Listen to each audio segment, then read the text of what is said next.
مجھے بخش ہے نام غفار تیرا، الہی میں ہوں بس خطا بار۔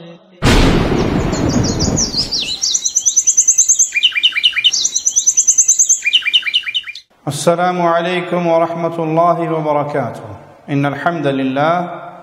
نحمده ونصلي على رسوله الكريم۔ اعوذ باللہ من الشیطان الرجیم، بسم اللہ الرحمن الرحیم۔ قل هو اللہ احد اللہ الصمد لم یلد ولم یولد ولم یکن له کفوا احد۔ خوش نصیب ہے وہ انسان جو ایمان کی دولت کو پالے اور حالت ایمان میں اس کی موت واقع ہو، اس حال میں وہ اللہ سے ملے کہ لا الہ الا اللہ اس کے دامن میں ہو، یہ اللہ کی جنت کا مہمان بننے والا ہے۔ اور وہ لوگ جو اس پیغام توحید سے غافل رہے، اسی غفلت میں ان کی موت ہو گئی، وہ اللہ کی توحید کو نہ پہچان سکے، نہ سیکھ سکے، اور عمر یا تو غفلت میں گزاری، بے خبری میں گزاری، اللہ کے ساتھ شرک کرتے ہوئے گزاری، یہ توحید سے نا آشنا اور شرک کے جرم میں ملوث ہونے کی بنا پر رب کی جنت سے محروم ہو کر جہنم ان کا ٹھکانہ ہوگا۔ آئیے اہل شرک کی اولاد کے بارے میں پیارے نبی جناب محمد الرسول اللہ صلی اللہ علیہ وسلم کے فرامین سنتے ہیں کہ اہل شرک کی وہ اولاد جو بلوغت سے پہلے فوت ہو گئی، بالغ ہونے سے پہلے بچپنے میں فوت ہو گئے، یا وہ لوگ کہ جب ایک نبی کا زمانہ گزر گیا اور ابھی دوسرے نبی نہیں آئے، درمیان والا یہ زمانہ، ایسے لوگ ان کا کیا حکم ہوگا، ان کے ساتھ قیامت کے دن کیا سلوک ہوگا؟ سیدنا عبداللہ ابن عباس رضی اللہ عنہما سے روایت ہے کہ رسول اللہ صلی اللہ علیہ وسلم سے جب یہ سوال کیا گیا کہ مشرکین کی اولاد کا کیا بنے گا، تو پیارے حبیب علیہ الصلاۃ والسلام نے فرمایا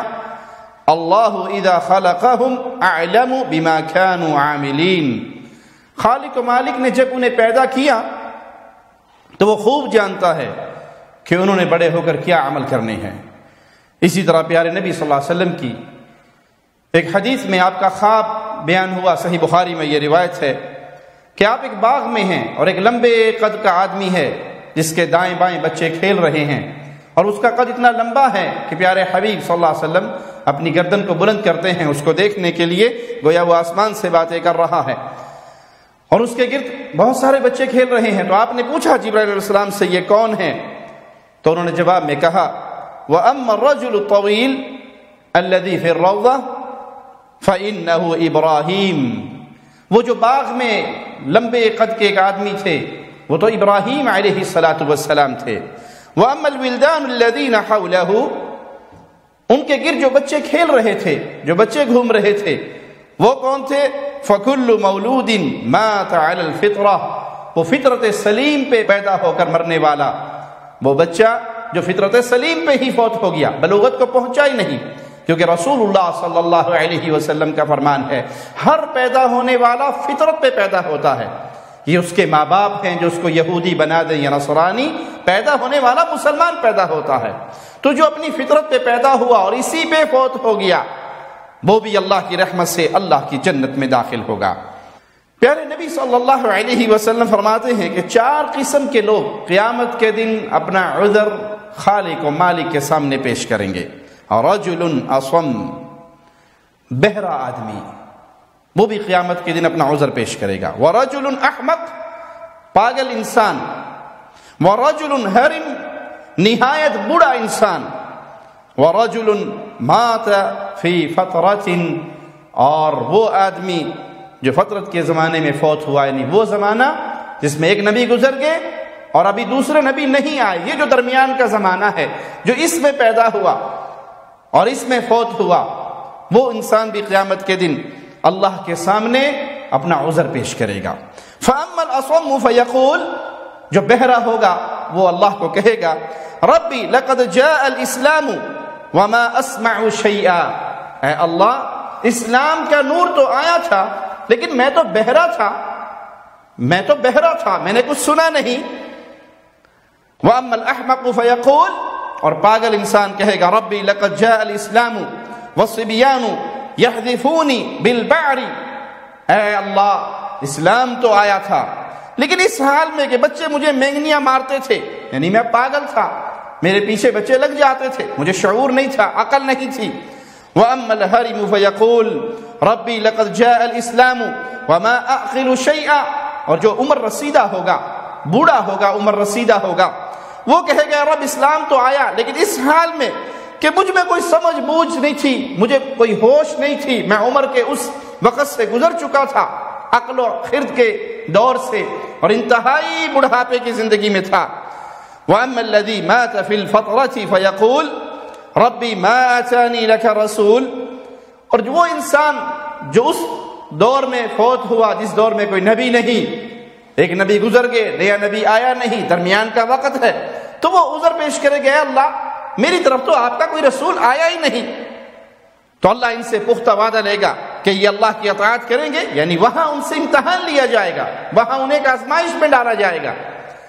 وہاں ان سے امتحان لیا جائے گا، ان سے عہد لیا جائے گا کہ تم اللہ کی فرمانبرداری کرو گے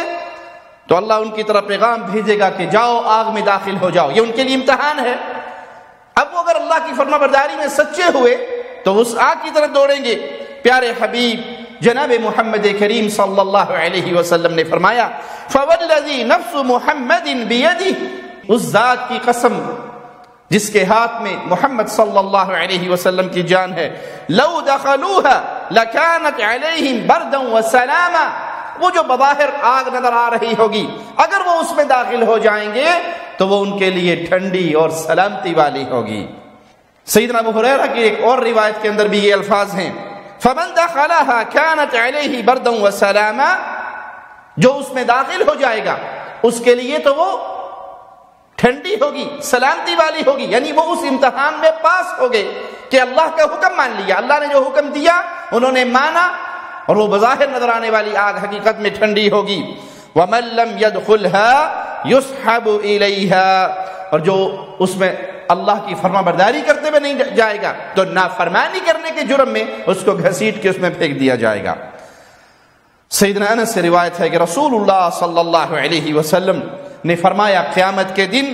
4 لوگ، بچپن میں فوت ہونے والا، پاگل انسان، اور اس زمانے میں فوت ہونے والا جس زمانے میں نبی آیا نہیں، اور عمر رسیدہ بوڑھا انسان، اس کو لایا جائے گا. ہر ایک اپنے ایمان نہ لانے کا عذر بیان کرے گا. اللہ جہنم کے ایک حصے کو گردن کی شکل میں ظاہر کرے گا اور حاضر ہونے کا حکم دے گا. اللہ تعالیٰ ان لوگوں سے کہے گا کہ لوگوں، میں نے لوگوں کی طرف انہی میں سے رسول بھیجتا رہا لیکن تمہیں میں خود براہ راست یہ حکم دیتا ہوں. یہ جو لوگ ہیں عوام الناس تھی، عامت الناس تھی، ان کی طرف تو رسول آئے لیکن تمہارے یہ عذر ہیں تو میں تمہیں ڈائریکٹ یہ حکم دیتا ہوں کہ اس آگ میں داخل ہو جاؤ. تو جن لوگوں پر بدبختی لکھ دی گئی وہ کہیں گے اے ہمارے رب ہم اس میں کہاں داخل ہوں گے، جبکہ اسی سے تو بھاگے ہیں. تاہم جن کے حصے میں خالق و مالک نے سعادت لکھی ہوگی وہ آگ کی طرف جائیں گے اور جلدی اس میں کود جائیں گے. سیدنا انس فرماتے ہیں کہ رسول اللہ صلی اللہ علیہ وسلم نے فرمایا میں نے اپنے رب سے دعا مانگی کہ انسانوں میں سے بے خبر اور غافل کو عذاب نہ دے، تو اللہ نے مجھ سے یہ وعدہ فرما لیا. یہ اللہ کی رحمت ہے، یہ اللہ کا فضل ہے، اور یہ ان لوگوں کا حال ہے جو عذر والے ہوں گے اور قیامت کے دن عذر پیش کریں گے. وہ لوگ جن تک پیغام پہنچا نہیں، جن تک اسلام کی روشنی پہنچی نہیں، جنہوں نے اسلام کو سنا نہیں، کوئی جنگلوں میں پیدا ہوئے، جنگلوں میں رہے، وہیں پہ مر گئے، کوئی پیغام ان تک نہیں پہنچا، کوئی دعوت ان تک نہیں پہنچی،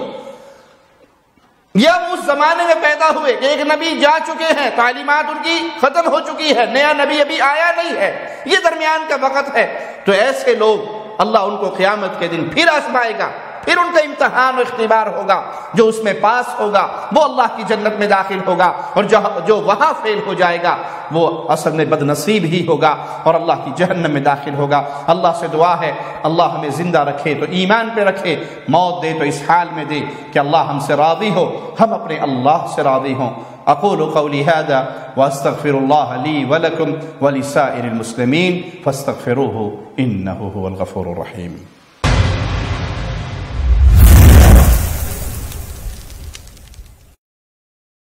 الہی میں ہوں بس